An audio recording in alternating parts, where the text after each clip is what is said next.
Welcome to Second Saturday Conversation.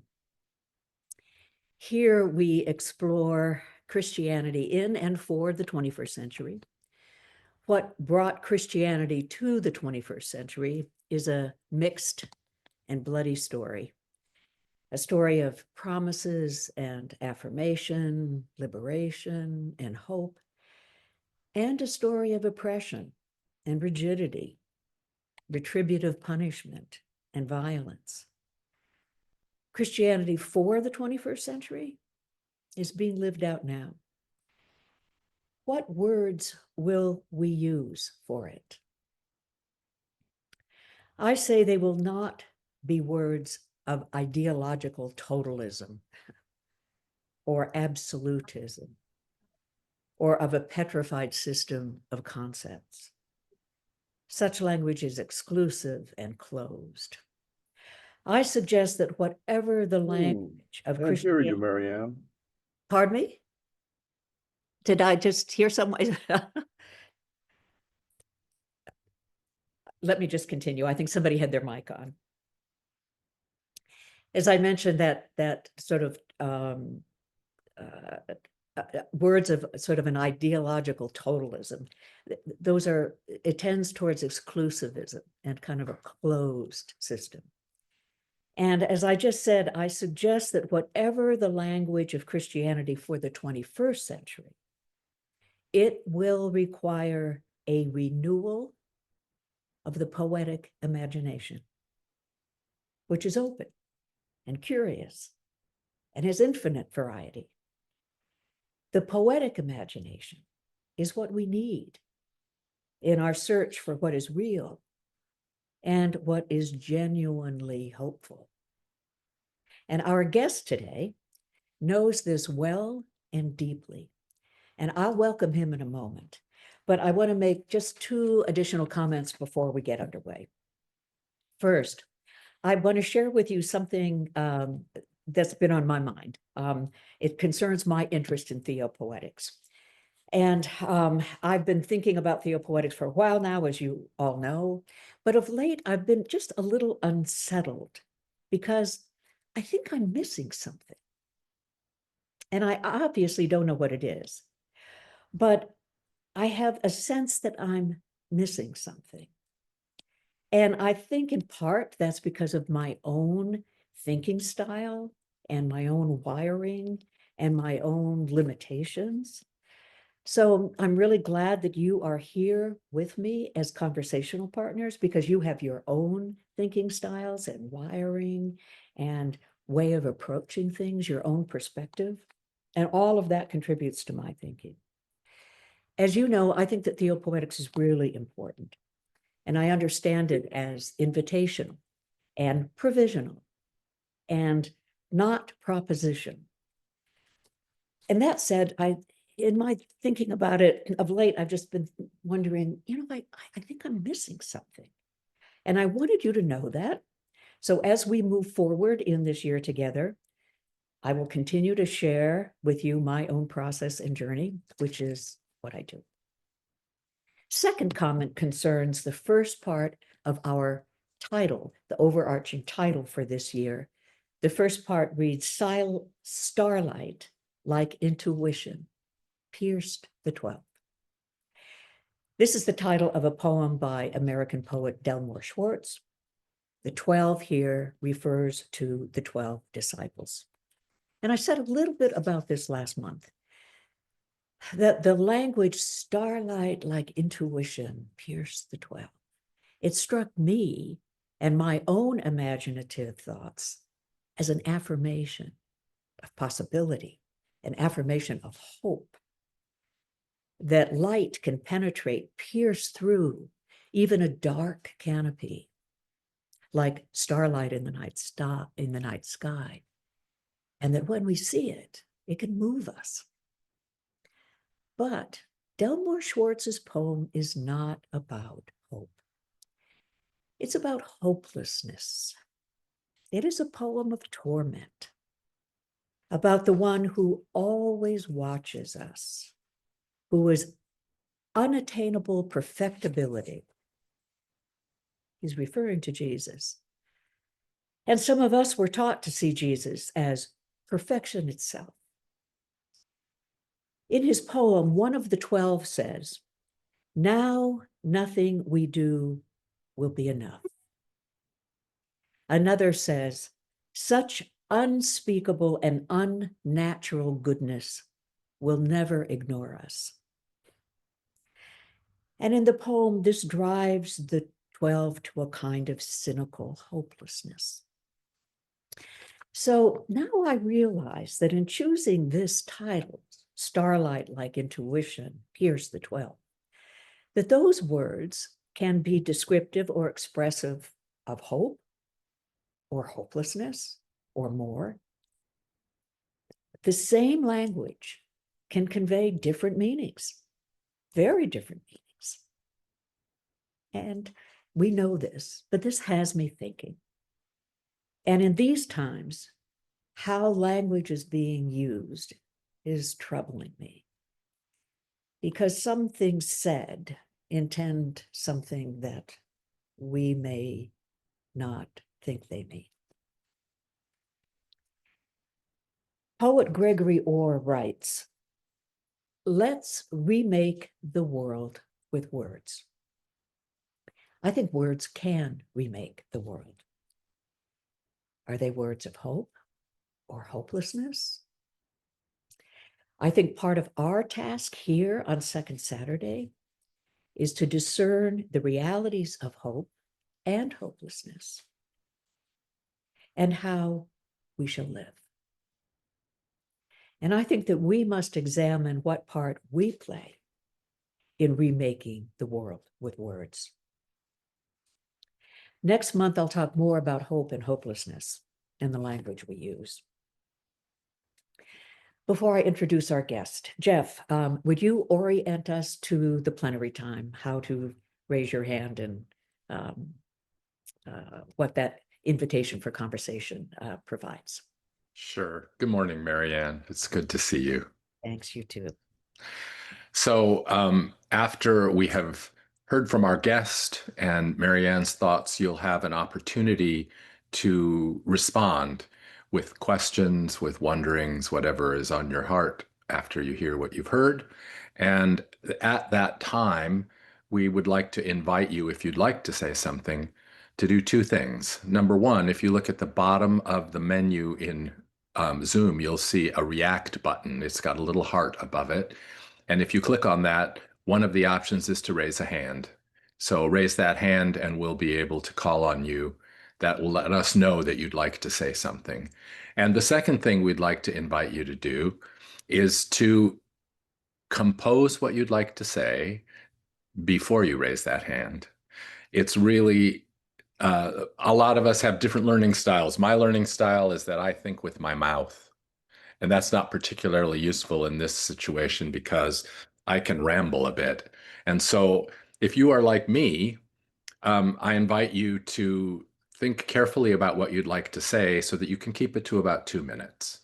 That way we can give more people an opportunity to interact.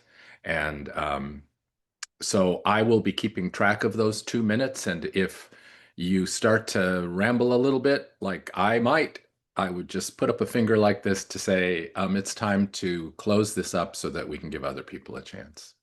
So thanks, Marianne. I'm looking forward to today. Yes, yeah, me too. Thank you so much, Jeff. Yeah, I tend to be a meanderer myself. I am just delighted that we have with us today Art Dewey. Art is a New Testament scholar. He teaches at Xavier University in Cincinnati. He's a translator, and I'll add an interpreter. He's a poet. He knew Marcus. They were collaborators on the work of the Jesus Seminar. And that's how I met Art. I attended some Jesus Seminar meetings with Marcus in the early days when we were younger. Art is also part of the West Star Institute, which does wonderful work with raising our literacy around biblical understanding. And Art himself has authored and co-authored a number of books, his book on the passion narrative, which is called Inventing the Passion. I highly, highly recommend it. It's illuminating, it's important. Inventing the Passion. Art also understands theopoetics, and not just as a subject matter, but as a way of thinking and seeing and writing. And Art knew Amos Wilder. Now, Amos Wilder, that's Thornton Wilder's brother. Amos Wilder was an early voice for Theopoetics in the 1960s and 70s. He was part of the response to Time magazine's question, is God dead? Well, the God of natural theism is dead, never was, and that's good news. But there is another kind of God talk. And we on Second Saturday are part of that other kind of God talk. Wilder insisted, and I quote, that before any new theology, however secular and radical, there must be a contemporary theopoetic. He wrote that in the 60s, and it's still relevant today. I'd say it's an imperative for today. And art is part of that ongoing contemporary theopoetic and the renewal of the religious imagination to its creative and imaginative roots. And art will help us remember our creative and imaginative roots as well. It's the wellspring of our hope. Art has titled his talk, his conversation with us today, A Conversation on the Edge of Things. And here we are. So I welcome Art Dewey to Second Saturday Conversation. Hello, Art. There you are. There I am. There you are. Welcome, welcome. I'm just delighted to have you with us. It's just an honor, and for me, it's a real pleasure. It's a personal pleasure. It's really nice to see you. Thanks, Marianne. It's certainly delightful to be with you. And I really want to thank everyone who's joined up to listen and to participate. It encourages me that people care about these things and want to do something about it. So thank you very much. I also want to acknowledge Amos Wilder, who is my spiritual grandfather.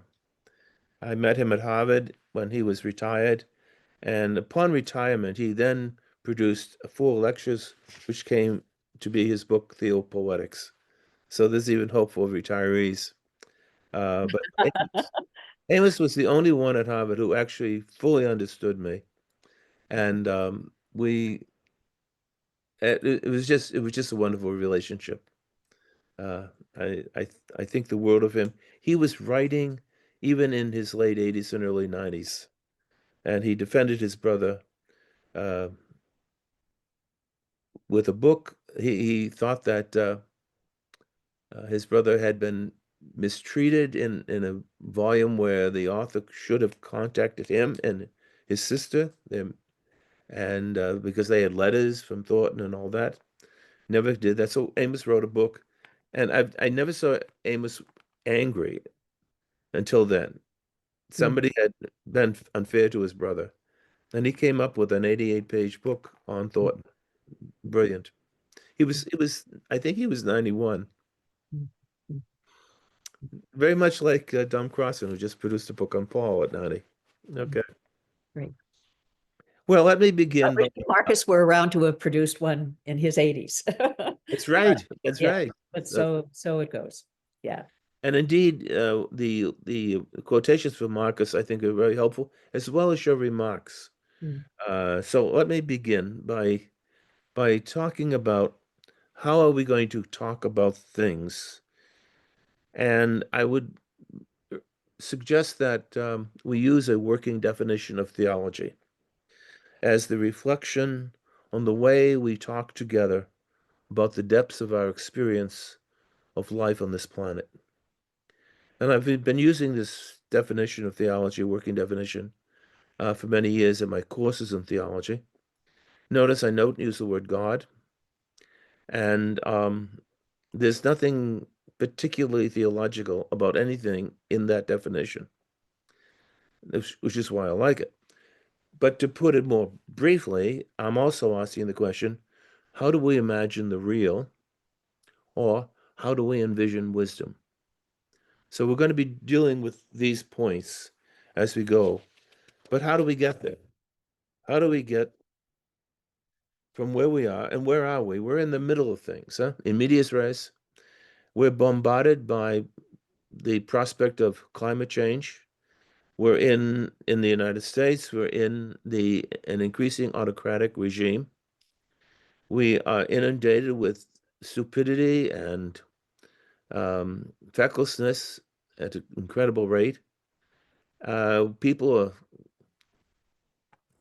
really very much glued to the screens, and they spend so much time there living vicariously, forgetting what they might be. We can go on and on about what's wrong, but the question is, how do we get centered? How do we move to a place? How do we compose a place? How do we do that? Well, I would recommend some of the thoughts of the not very well-known philosopher, John McMurray. Murray wrote some very interesting books on relationship. In fact, the one book was entitled People in Relation. And what Murray did was to outfox Descartes. Remember, Descartes creates a dichotomy between the mind and the body, between the world and what's inside.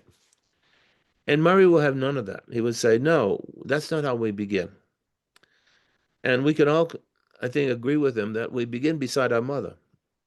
We're born, and we're not born alone. There's great effort. And McMurray exploits this by pointing out that, indeed, the child, from the very get-go, has to negotiate to survive, has to relate to survive, has to figure out how in the world can I suck this nipple. And if you can, and if the mother is able to, things work. But what works? It's not just the physical, but it's also, as the child is growing, the imaginative, the psychological elements are growing, the intellectual elements are growing, as well as the physical. And McMurray says, continue this through life. But then you find out within a few years that there's a moment when the child first experiences abandonment. And that's a very significant moment. I can actually remember the time I felt abandoned as a child. It would be interesting if people would think about that. But McMurray goes beyond that. He says it's not just the abandonment and the feeling of abandonment. It's whether or not you can go back and resume the relationship.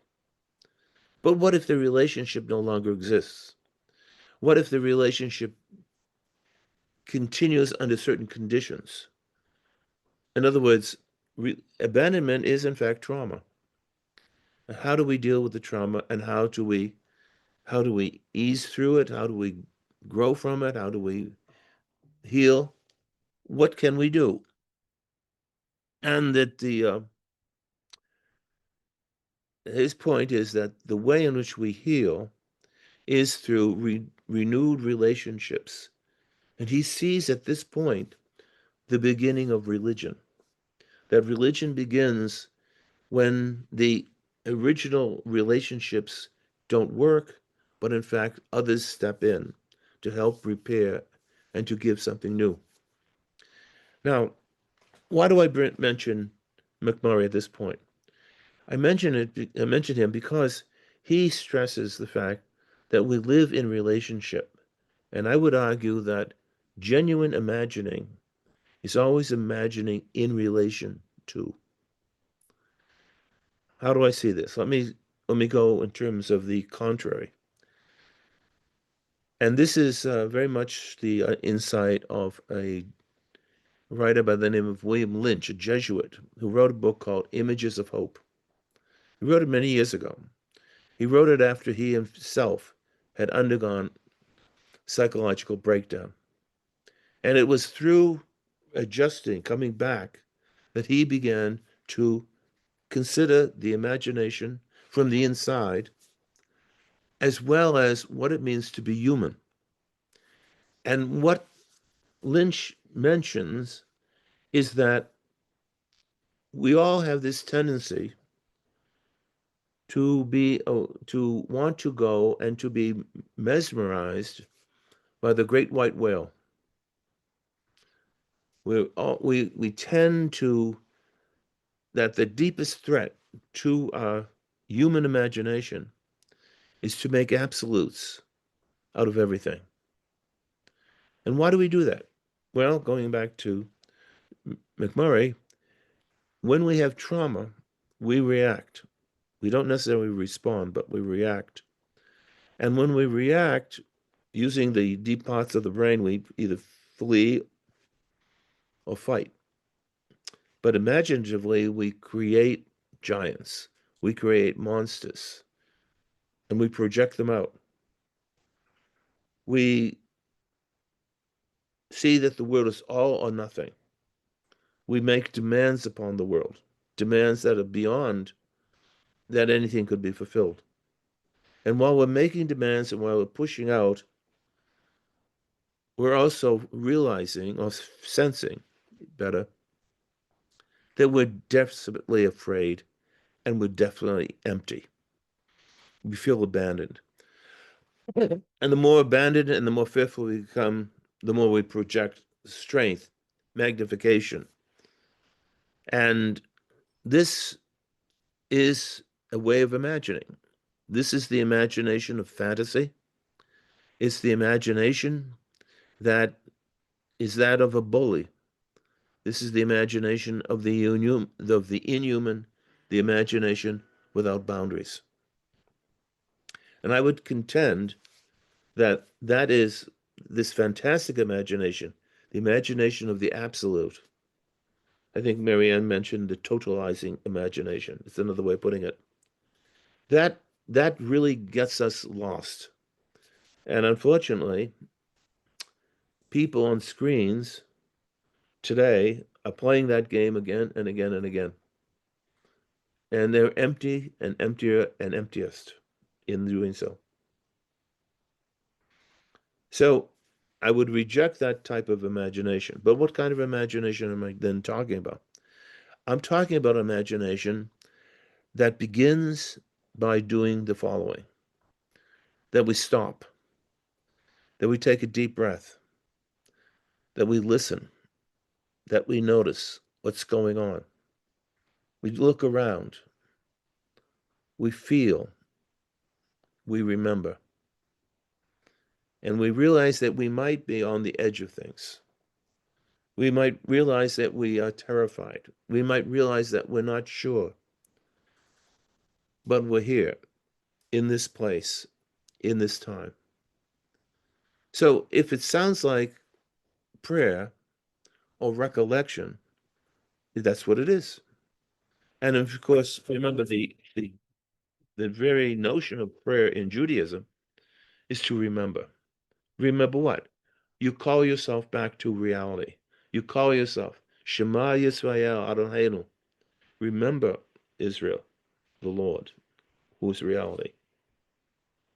So what happens when we do this? What happens when we stop, don't do anything, don't react, but in fact breathe and look around and notice and allow ourselves to be surprised?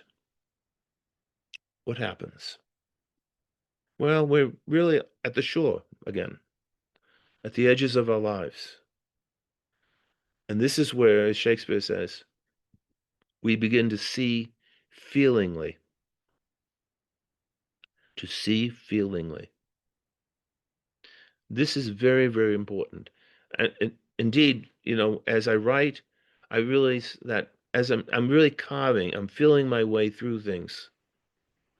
What in the world is going on? And so I test it with words, with images. I see feelingly.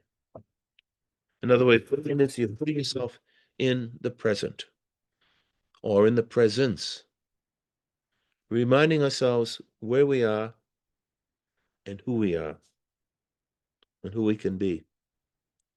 And one of the ways in which we, as we look around, we can figure out something is we listen to others. And I would recommend right now, of course, listen to some poets.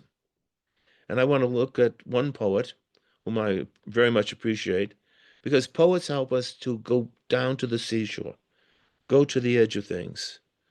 They allow us to get adjusted to a different kind of atmosphere, to get into that bathoscope and to go deep.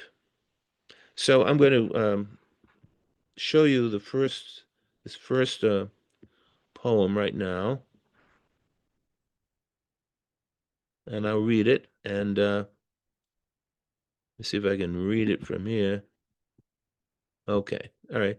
This is a poem, some of you might know it very well, by Seamus Heaney.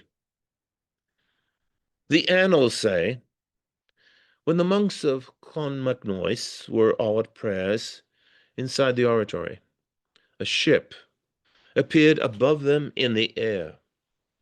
The anchor dragged along behind so deep, it hooked itself into the altar rails.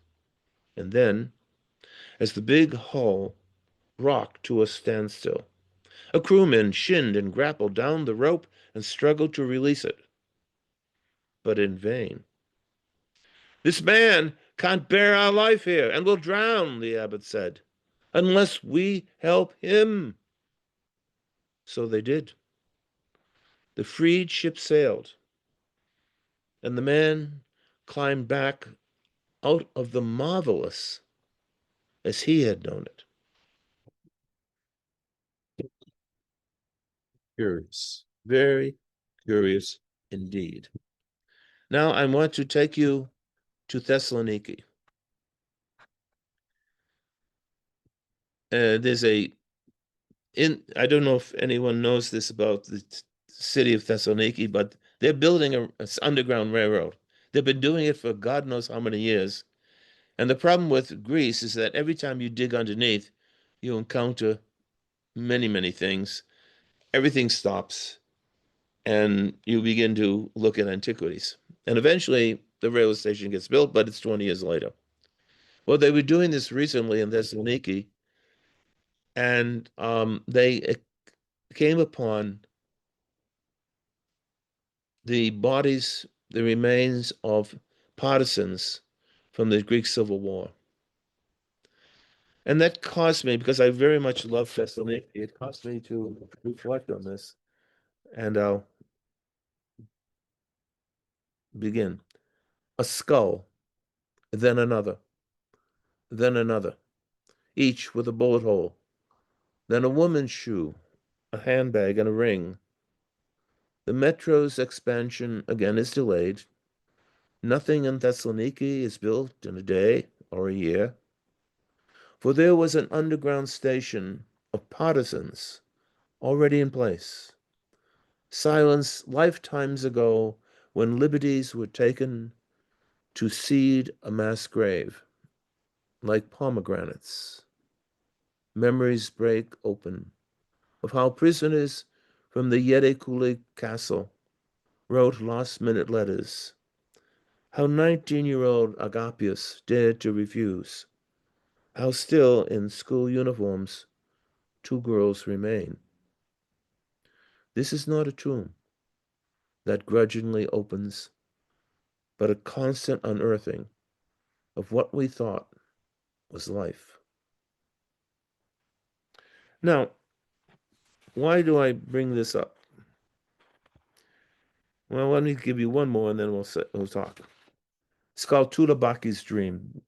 Tulabak is Greek candy, and a friend of mine was talking to me about her dream, and this is what I got out of it. When you wake, you will not remember what you dreamt, except that it was sweet. You will not recall how the grass bent under your feet, except that it was soft. You will wonder whose eyes caught yours and look again for them, or for the words that open like flowers deep inside you, but no longer are distinct. You will wake with nothing left from what kept you shivering through the night, except the sense that it was as real as you. So, what have I done here? What's going on? I would like to say that all three of these poems, in some ways, indicate there's more there than meets the eye. And if they work in any fashion, it's because of that. Now, let's take the first one, the Seamus Heaney one. The interesting thing is that when you first read the poem, the incredible thing is a ship in the air. This airship shouldn't be there. We've got an oratory, you've got monks of prayer. The airship shouldn't, and not only that, the anchor gets caught. And then a guy shins down, and then you hear the crazy words from the abbot. This guy can't bear being in this atmosphere. It will kill him. Let's get him out. Let's help him out. And Heaney ends by saying he climbs out of the marvelous as he had known it. So the curious thing is that it goes back and forth. How could the ordinary, that these monks, how could the ordinary be the marvelous? And then you think back, is entering the poem very much like entering the monastery, or is it entering from the ship? Is it the ship coming in? Which one is which? In other words, the beauty of the poem is that it keeps on switching, and you're forced to do something. Oops, I have to turn off this clock. What this message? My granddaughter's on a soccer match. You're going back and forth. Which one is it? And it's a lovely thing because you're caught in between. But I would like to think that one of the aspects of the poem is that you begin to see that indeed this ordinary world, this ordinary life, has the marvelous. And the same thing then with the poem about the dead underneath really the walkway of Thessaloniki. You just didn't know that. You didn't know the history. You forgot about the history. But it's coming back with a vengeance, which unsettles you completely. And Tuabaki's dream, well, what is a dream? What in the world is a dream? And as I was putting this together, I was thinking about how I wrote my first poem when I was about 11. And I remember my grandmother commenting on it and said, hey, it's like kind of dreamy. And I thought, oh, that's not the most appreciative comment. But what really sustained me was the response by my mother. She said, I like it, keep going. And that was enough. That was enough. In fact, I could never write anything when I was a kid. I would come home with a composition needed to be done. I would cry all the way home. I could not write, completely stymied. But once I started writing poetry, things began to flow. Okay. But what happens when we move beyond and we start thinking about history and reality? Okay. This is something that is very, very curious. I was thinking about Hannah Arendt some years ago in an essay, is commenting upon how various disciplines, like how economists, how scientists, financial analysts, how they see things. And she begins to see that their kind of imagination is a sort of a preliminary imagination, but it doesn't get to what really is there. And for her, it's the historian. the historian who has to fill in the gaps. And she writes this. She says, imagination alone enables us to see things in their proper perspective, to be strong enough to put that which is too close at a certain distance, so that we can see and understand it without bias or prejudice, to be generous enough to bridge abysses of remoteness until we can see and understand everything that is too far away from us as though it were our own affair. So the interesting thing is that in a world where we fear what AI might do, we forget that AI is nothing but the construction of algorithms and that it is not creative. You can put these things together, but you're putting together everything which has already been determined. But the creative moment, is something which, at least as far as we know, is lacking. But it is not lacking in those of us who, in fact, are investigating things. Now, let me go back and show you another poem.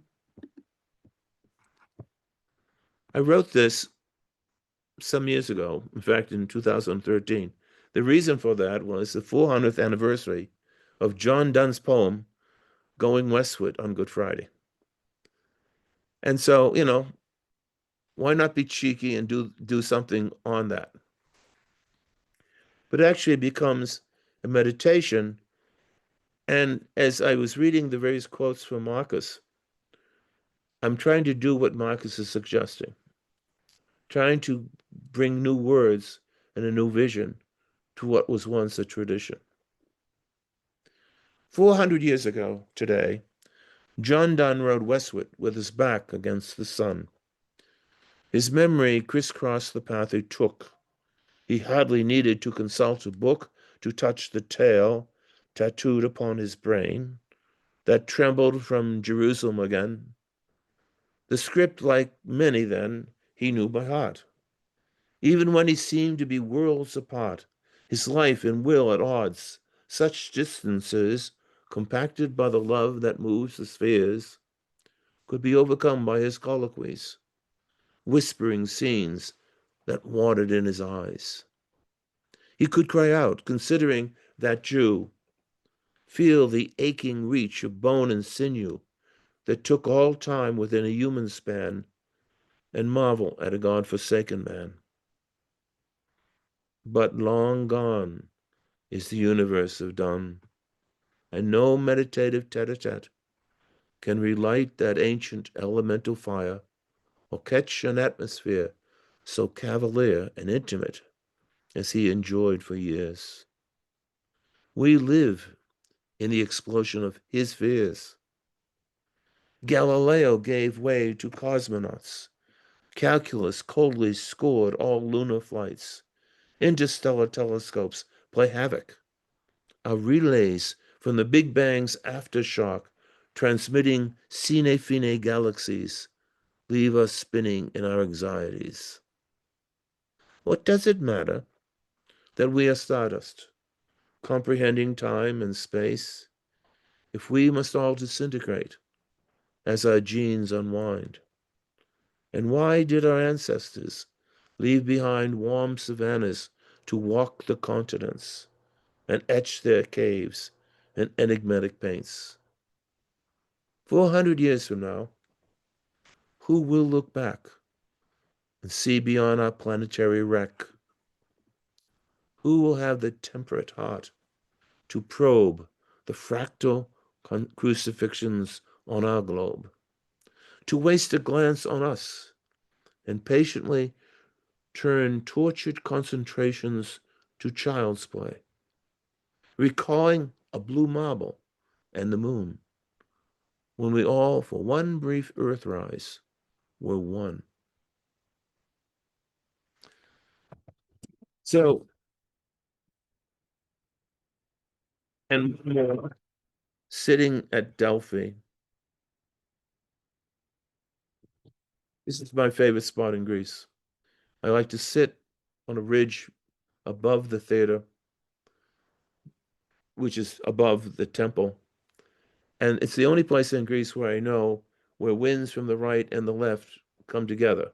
And on a hot day, it's a wonderful place to sit.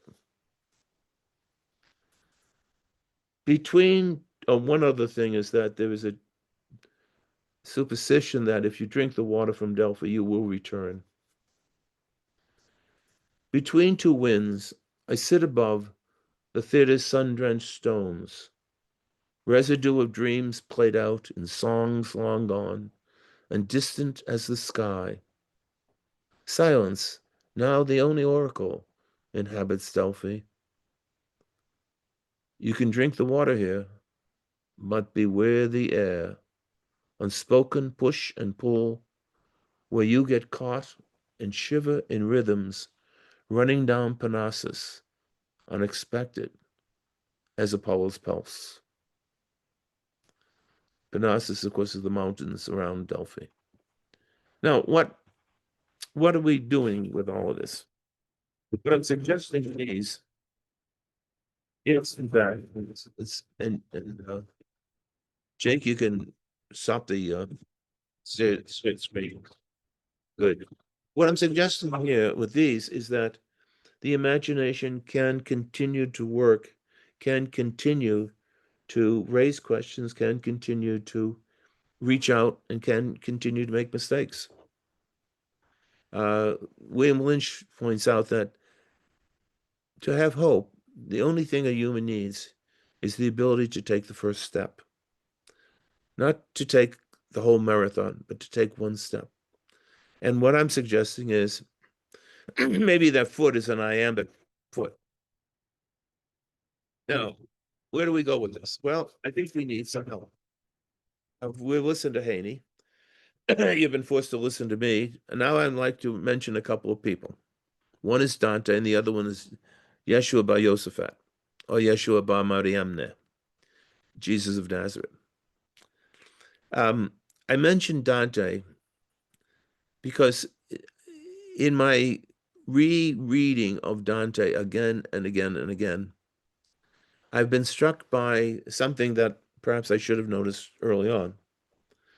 And that is when you read the Commedia and you go through hell, literally, and you go and climb the Mount of Purgatory and you elevate into the Paradiso, what are you doing? Where are you? And at one point in the Paradiso, Dante is at a loss.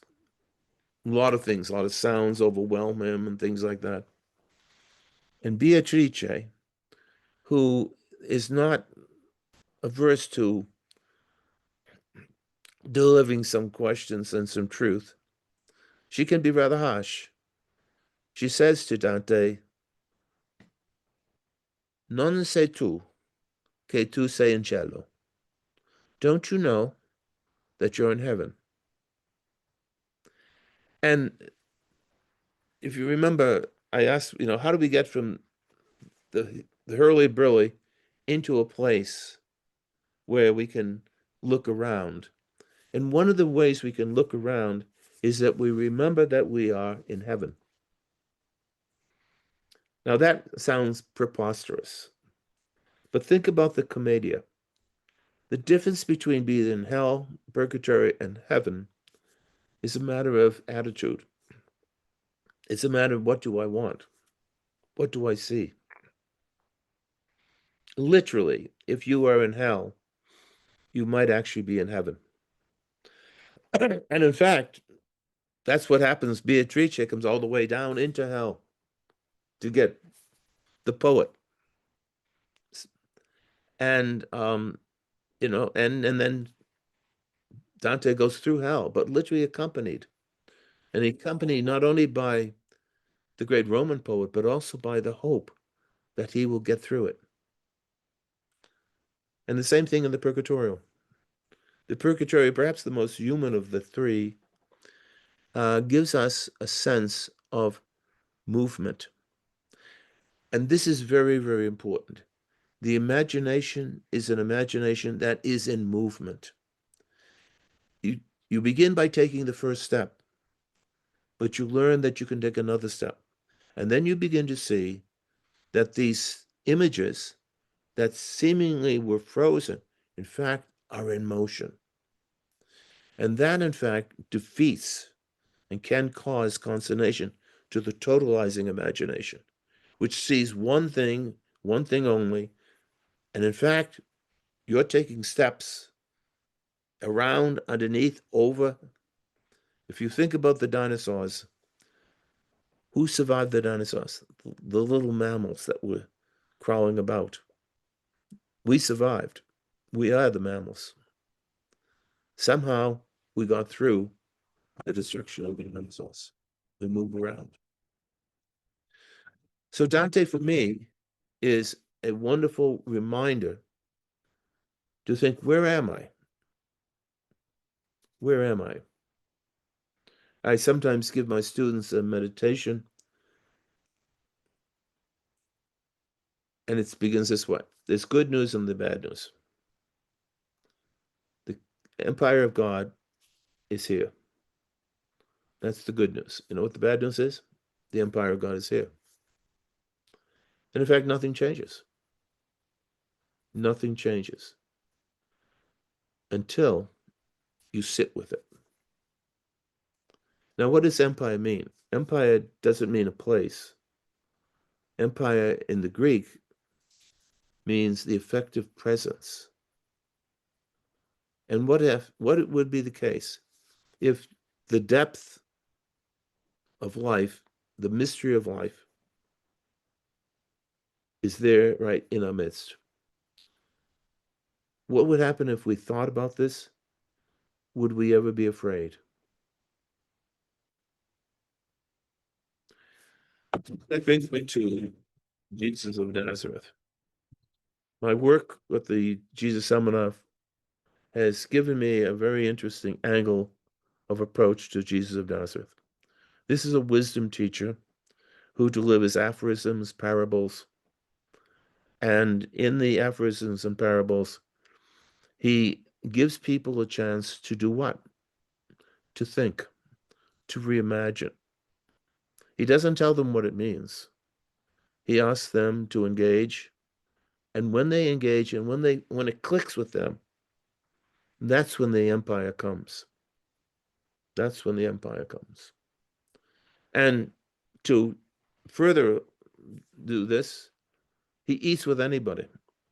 He shouldn't eat with anyone, but he's notorious for eating and therefore breaking all sorts of boundaries.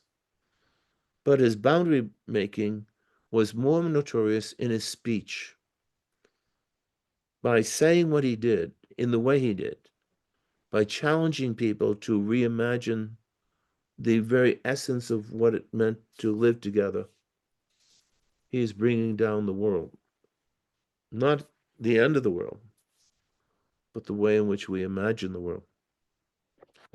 Let's make a little peculiar thing, and this is where I would suggest that Marcus is pushing me to do this, namely the phrase empire of God.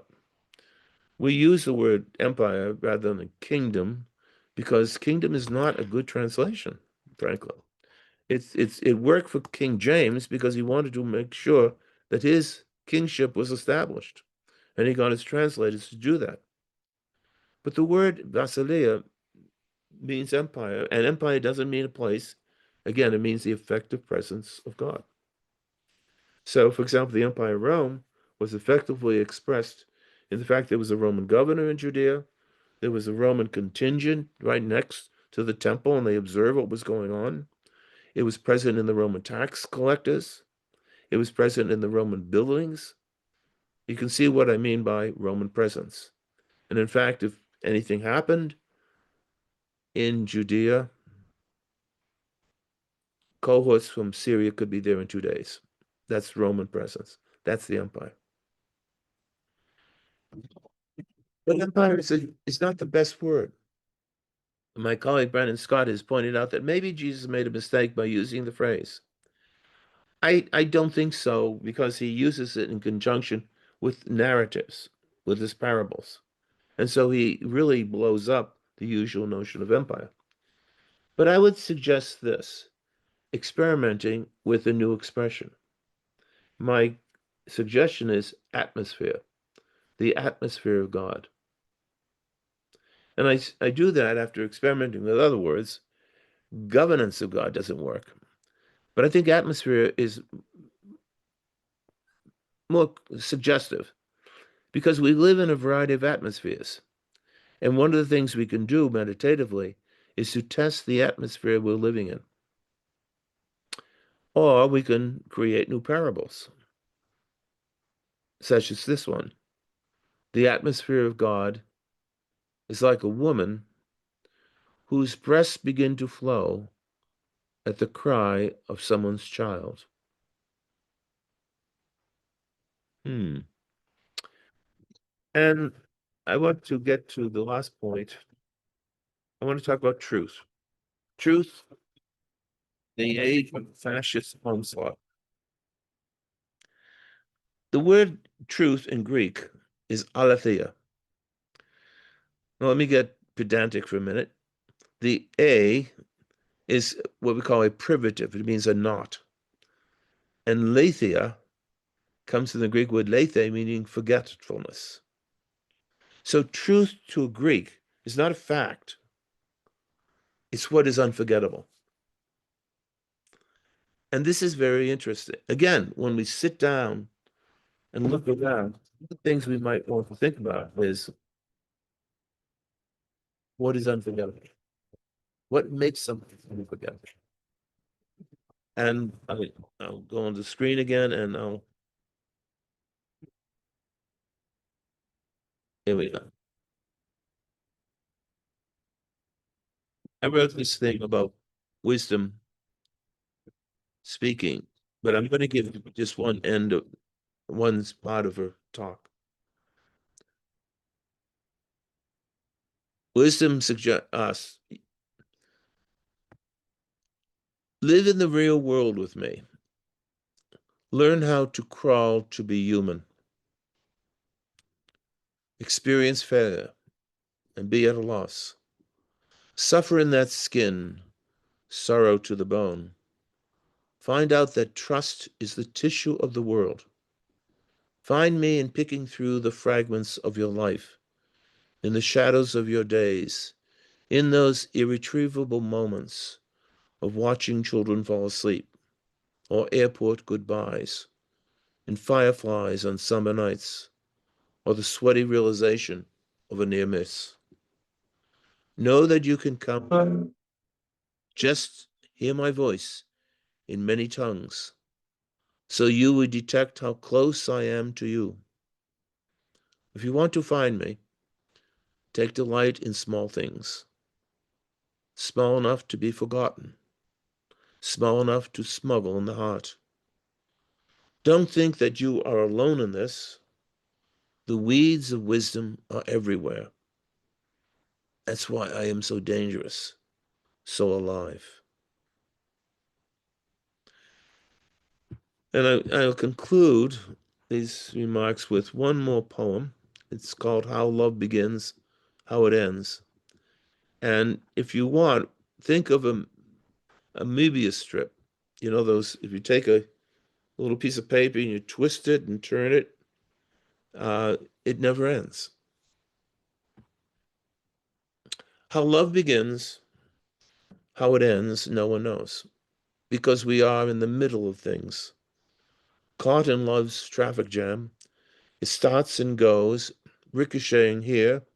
They're encountering something never yet always dreamed. Something for a second we guess and glimpse. Something lasting forever, so it seemed.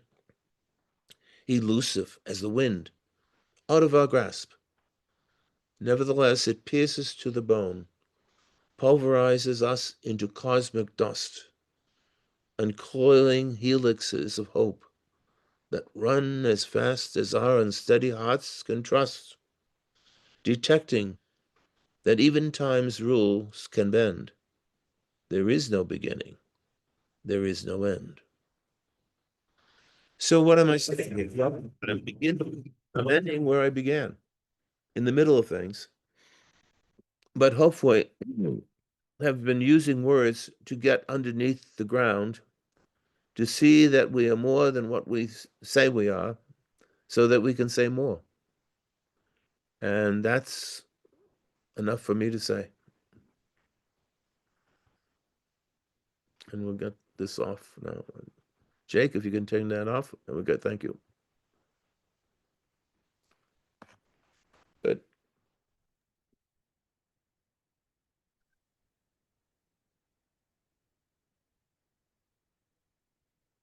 There we go. Art, thank you. Conversation that invites more conversation. Yes, I hope so. Yes, yes. Let us now turn to our plenary time, which Mhm. is we've got a good 25 minutes for people to respond to what you have said, share what's been provoked. Mhm.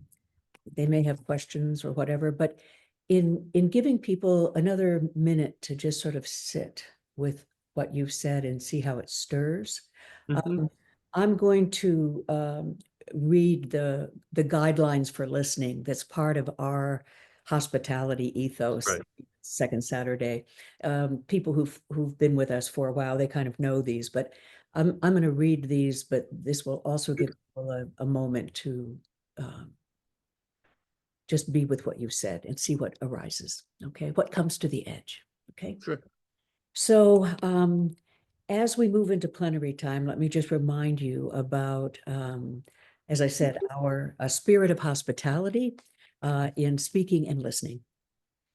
Take time to become settled in God's presence. Indeed, we've been doing that. Listen to others with your entire self. Senses, feelings, intuition, imagination, rational faculties. Don't interrupt. Pause between speakers to absorb what's been said. As Art said earlier, take a moment to breathe in,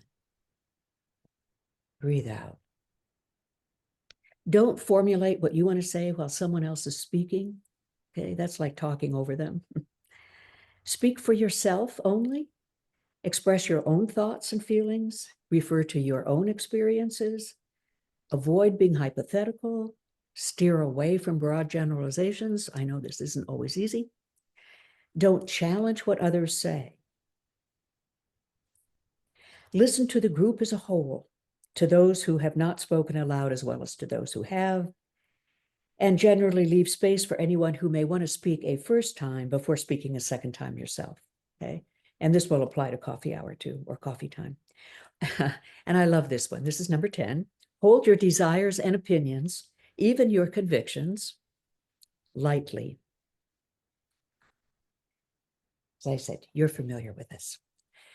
So I'm going to have my friend Jeff kind of help us out with people who have hands raised, or perhaps somebody has made a comment in the chat that has struck Jeff's attention that he wants to bring forth. So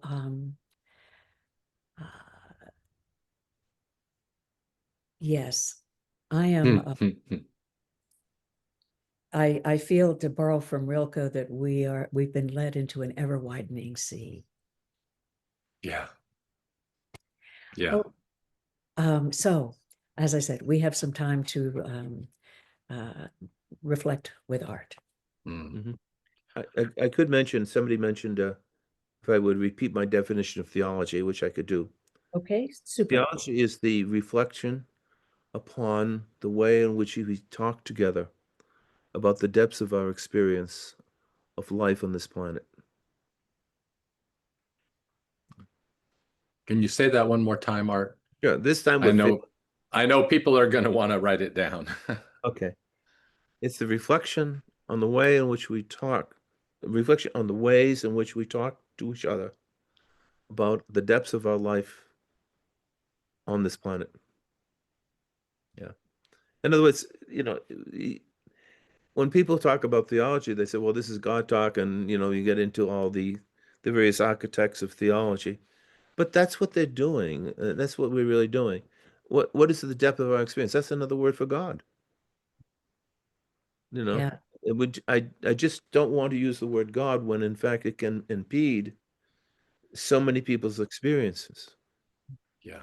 And we talk together. This is the other thing. It's not something that one person says and that's it. No, why? Because we need each other to create the language. Mm.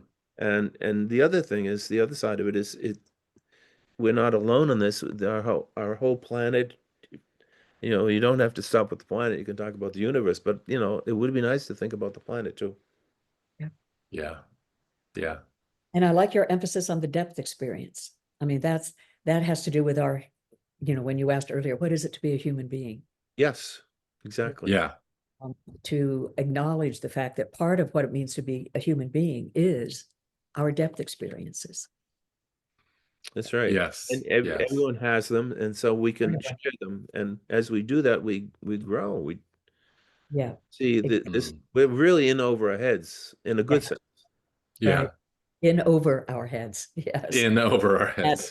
That marvelous place, right? Yeah. Yeah. Yeah. And like Part- what Wilder says, before the prose, the poem. So it's like, before before how we express things, in a sense, the memory, the experience of a depth experience. Mm-hmm. So that precedes, Yeah. that precedes thought and actually opens doors and windows for thought. Yeah. Right. Not the other way around. Yeah. Okay, it's like imagination is the door to reason, if you will, rather than the other way around. Mm. But I don't want to, that word reason is also loaded. Anyway, so a little bit of time to see if people have some comments, thoughts, self-observations, questions. Yeah. Art, I just have to say, part of the mystery of what you have done for us that is something that is swirling in my head is that you have used words to take me to a place beyond words that I know in the core of my being. And somehow those words that take me beyond words are what I needed to get there. Thank you. That's what I was hoping Yeah. to do. I mean, that's exactly what I was talking about. And I think that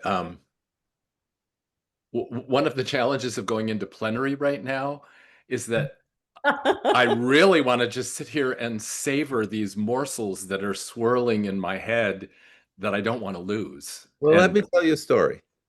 Okay, perfect. Let me tell you a story. I was with I was up in Canada many years ago, filling in for Bob Funk. Bob had been diagnosed with a brain tumor, and so I was called to pinch it. And I was there with Thomas Sheehan, another fellow, and Tom and I did a workshop for 3 days, but it was not 3 days, it was a week, because Team Canada decided we will expand on this and we will bring in Muslims and Jews. And it was a wonderful experience. On the closing Saturday, after everybody had said something, we formed a panel and somebody started asking questions, from the audience. And it was interesting to see that every member at the table fell silent, because we knew that what we were treading on was mystery. And we were all attentive to that. We all became very, very, the word humble, it doesn't really reach it. We just recognized that we were in something deep. And it was one of the best experiences of my life. That was the only session that was not taped. In some ways, that's fitting too, Yeah. But it got me to realize that, yeah, this is what real interreligious dialogue is. It's not that we talk at each other, but that we might be silent together. Yes. I'll Yes. a line from one of your poems, Art, that silence is the only oracle here. Yes. And speaking of your poetry, Art, I wonder if you would be willing to share the poetry that you shared today so that Marianne can post it to the Second Saturday community. Oh, sure. Yeah. I think we skimmed across the surface of the poem, as one of my favorite poets would say, whose name is escaping me at the moment. You know that, Marianne. We're like the water bugs. Billy Collins. Billy Collins. Yes. Yeah. He's a favorite of mine. Yes. Water ski across the surface of the poem and wave at the author on the shore. Yeah, in fact, I will, Art, I would love to have you do that. And then I will make use of Art's poetry for our next session as well. Excellent. Excellent. Thank Yeah. you. Love to do that. So let's start with a quick reminder. We're going to try to keep our comments to 2 minutes. And I'll just put up a finger if we start to drift past that time so that more people can have a chance to interact with Art. And let's begin with Stephen Braun. Stephen, can you unmute? That was fantastic. It's also swirling in my head. I'm not sure I'm using this word or pronouncing it right, but inchoate, it means I haven't got my thoughts together the way Jeff said I should. But this morning I was out for a walk at dawn, and there was the sun just coming over the horizon. For Texas, it was cool. It was like 60. And there was dew. We've been in a really dry spell. And there was dew out on this big soccer field I was doing laps around, along with the woods. Lots and lots of birds. I identified with the help of an app because I'm blind. At least 20 different birds. So I had a symphony of bird sounds. But the thing that captured me and made me stop and take a picture was the light of the rising sun hitting the dew on the otherwise brittle, dry grass out there in this field in this urban park area. So Yes. I was between things. I was under the sounds of the nature that I thought I was there for. I was over something. And so your poetry today helped me understand or frame that experience.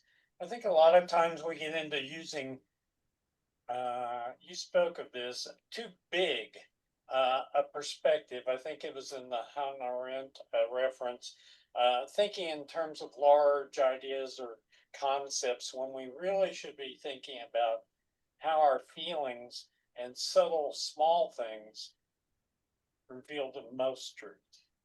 That's all. Thanks. Yeah. Our absolutizing can actually blind us to something that's right in our midst. Yeah, one of my greatest experiences was being in New Mexico, giving a workshop, and I got up at 2 a.m. to see the stars, which was a bull. But then later that morning, when I woke up again and walked through to the building where we're doing the workshop, Stephen, they dew, and it had formed ice, and the sun was hitting it, and it was just miraculous. It was wonderful. Yeah. And that was a sacred moment. Yeah. Yeah.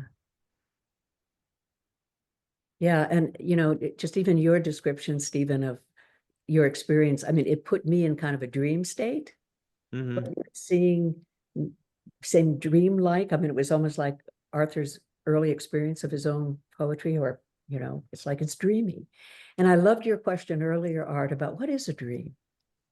Because the second part of our title for this year is, and I borrow it from Delmar Schwartz, it's from one of his essays, in dreams, begin responsibilities. Yeah. Okay. Yeah, that's the second part of our overall arching title for the year. So I want us to play with that as well, that in dreams begin responsibilities. So I may have you back, Art, to help us with that. Well, you rightly point out, and part of the Delmar Schwartz was traumatized, and all his life he was reacting to that, responding to that. But that's true of all of us in some degree. None of us are completely healthy. There's always something falling apart. Um, and the difference, I think, is that some of us are fortunate enough to have others around to help us see that there is more than this total wound, that the wound can be put in context and can be managed. And actually, you might see something else about it. Mm. Right. Yeah. I mean, Yeah. that's I think why in some images of Jesus you have the stigmata. Mm. You're not glorifying pain. You're trying to say that we can imagine the way through it. My favorite icon is the icon of the Anastasis, Okay. where Jesus breaks through hell. Right. It's a jailbreak, and he's breaking through, and he's holding Adam with one hand and Eve with the other, actually by the wrist. And it's a remarkable piece, but it makes more sense when you put it in the history of Greek grave iconography, that in the classical period, the best you can do about death is the person who died is sitting and shaking the hands of the living. Mm. And I was always moved by that. And in fact, in Greece, you can find fragments of just the hands shaking. But what struck me about the Anastasis is here is a 6th century piece that in fact has gone beyond the loss to the underworld. This is coming out of the underworld. It's a remarkable thing. It's a real transformation. It's not in scripture. I mean, Mm. this is a remarkable imaginative move forward. And it literally grabs you when you see it. Mm. Yeah. Wow. Quite aptly, right? It grabs you. Yeah, right. By the Right. wrist, if not the heart. It's I know I amazing. had my turn, but I've got to say on the Anastasis, that's one of my favorite ideas. The Crossan's book on resurrecting Easter has some great plates that show Yes. it. I was Yes. in the LA County Museum one time and I saw a depiction of it from the 16th century German painter, and I ran to get my son to point it out to him. So thank you for mentioning. Mm. And you can Yeah. also see the sexism in some of the versions where Eve does not get the full pull, you know. That's interesting. And I said, oh, I know who, I kind of figure out who's already doing this one.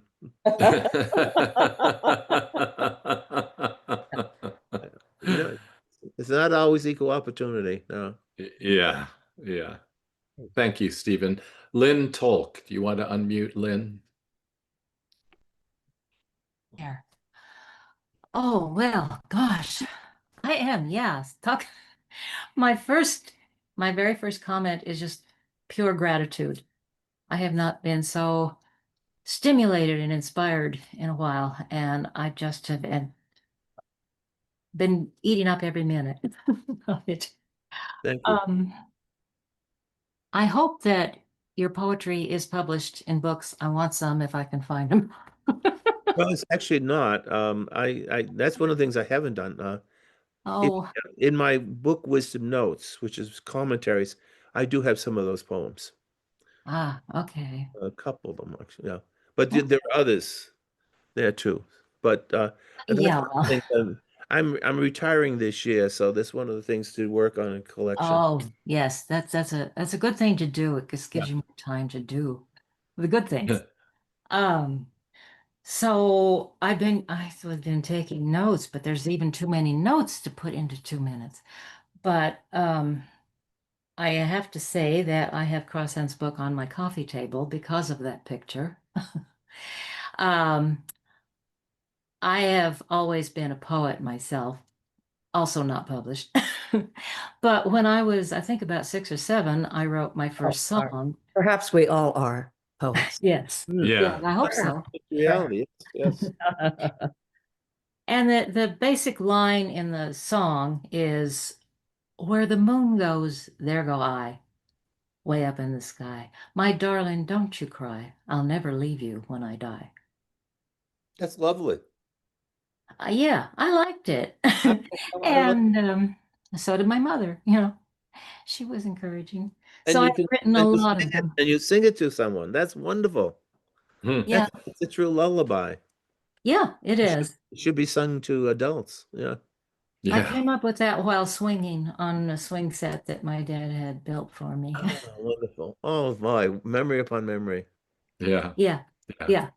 And the other song that I always loved was written much later when I was very conscious of these things, you know, during college and all that stuff.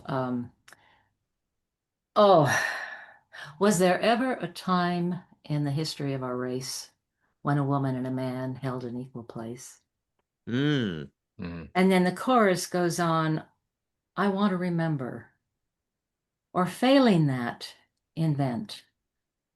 Let's all try to remember what creation might have meant. Mm. Delightful. Nice. Thank you. But, and then this rephrasing of things, using different words. Okay, I loved it. I'm very appreciative of truth as unforgettable, prayer as remember. The word for prayer, which I learned from the Sufis, is remembrance. And And it also comes from the root precari, which is precarious. That's also the root for the word for Yes. prayer. Very yes. good. Wow. Precari, And you precarious. also said something about this other sense of God, which is underneath that the words are trying to express, Mm. which can't be expressed. Um, that where is fear? Yeah. And that's been my experience too. Yeah. Yeah. Thank you. Thank you. Thank you so much. Thank you. Mm. Thank you. Thank Yeah. you, Lynn. So the poet speaks to the poet. The poet evokes the poet. Yes. Oh, it Yes. does. Yeah. That's And this is a great. different kind of listening and speaking, isn't it? Cor ad cor loquitur. Mm, Mm. mm. Mm. Yeah. Great, Mm. great. Janine Delaney. Janine, do you want to unmute? Hi. Hello. So can you hear me? Yes. Hmm. Yes, yes. So I was struck because I've just recently started rereading poetry, and I am involved in a meditation group 6 days a week, and it begins by reading a poem through twice, and then we sit in silence for 40 minutes or 45 minutes. Hmm. And then we are invited to share what's come up for us in this silence about the poem and how it speaks to our lives or to the world. And that's become as important to me in my religious practice and my theology as Sunday morning worship. Hmm. So I'm just appreciating being reminded of all that this morning. Mm.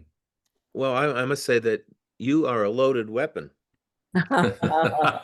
Seriously, that's a very dangerous practice, and I encourage it. Yes, Dangerous That's- and alive, huh? that is wonderful. Thank That you.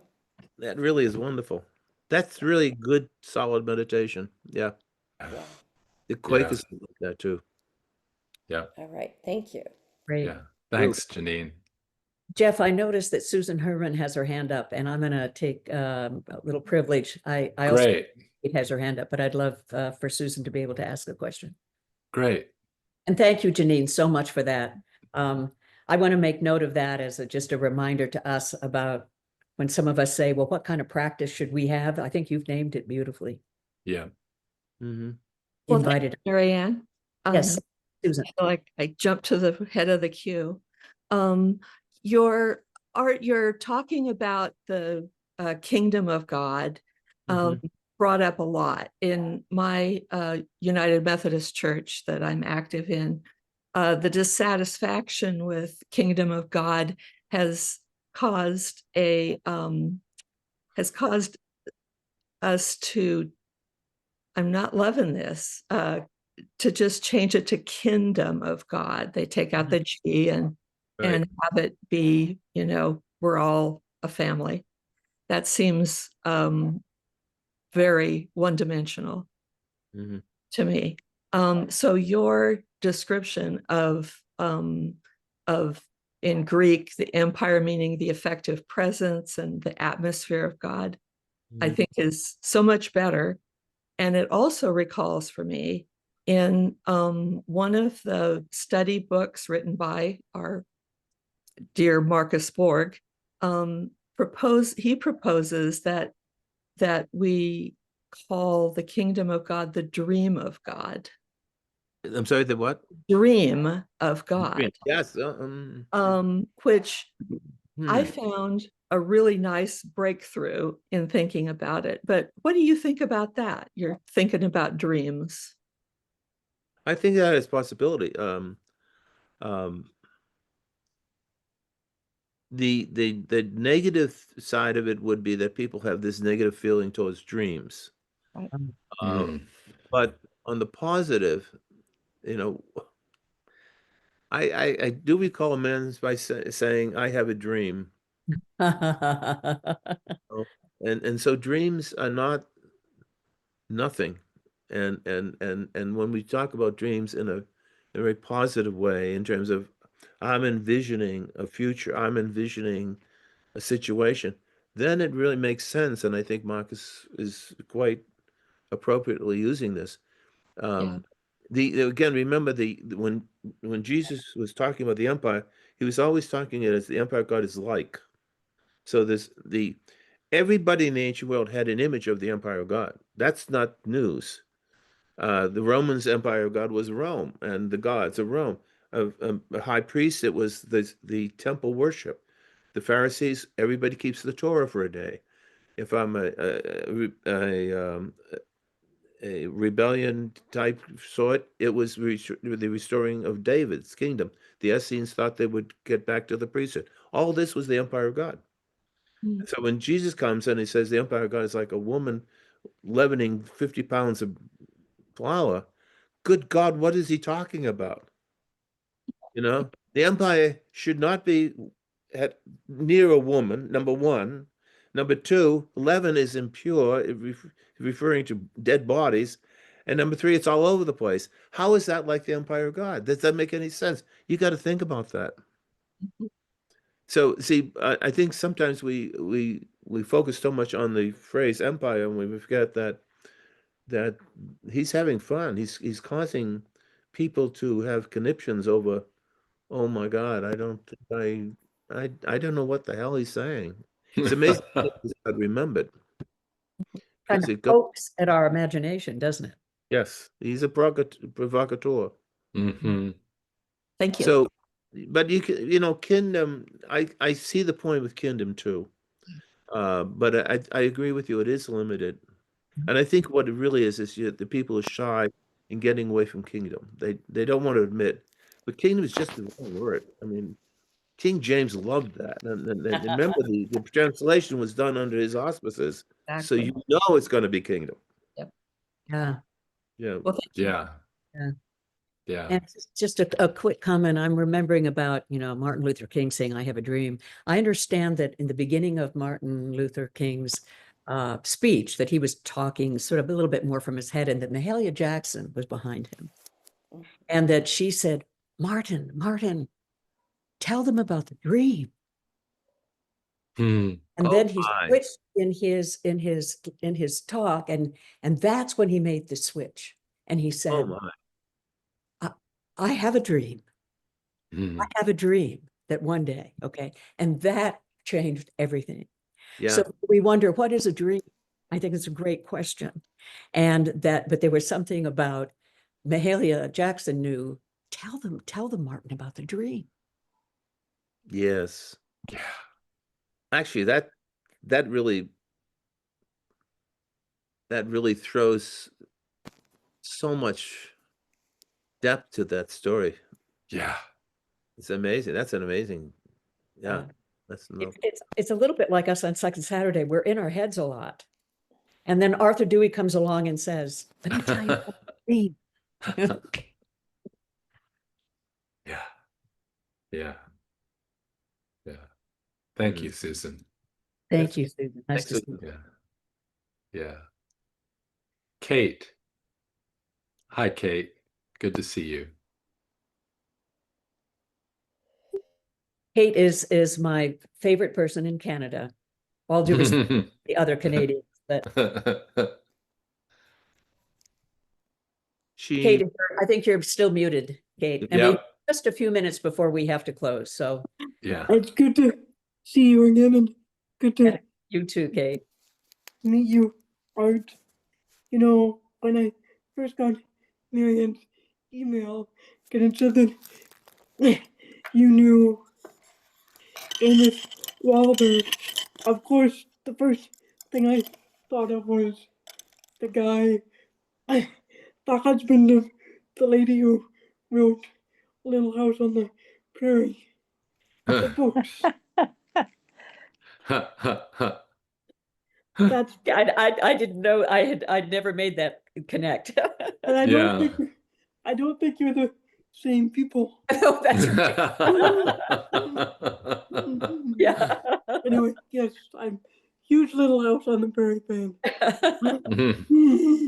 But I kind of got snippets of what you said here and there, you know.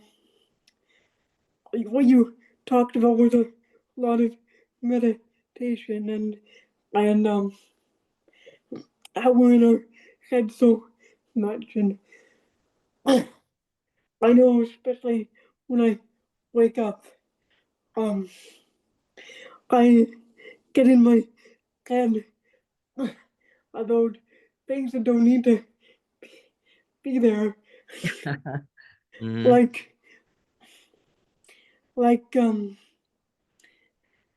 what's happening in the States right now, and that doesn't need to be in my head, especially when I wake up. Trump doesn't need to be in my head. But, Yeah.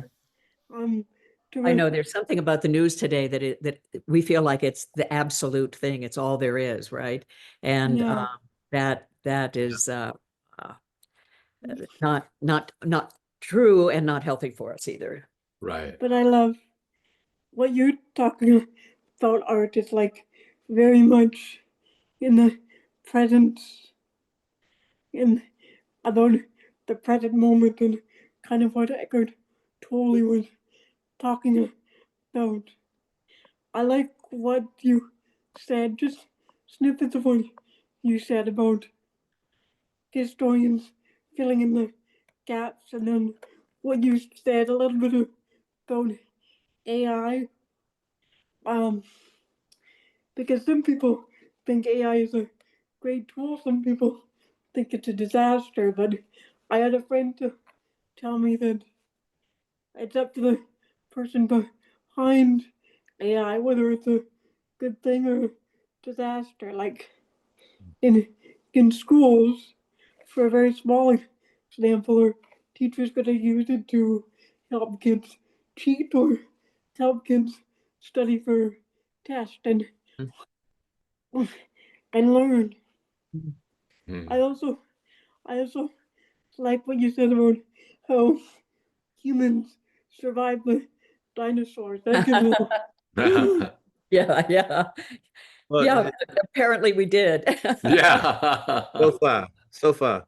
Yeah. Right. So far, we'll see if we're able to see we survive ourselves. I love what you're picking up on, Yeah. Kate, about history and memory, because I think that, and I know that Art has a lot of understanding about what is it to, and how important it is to remember.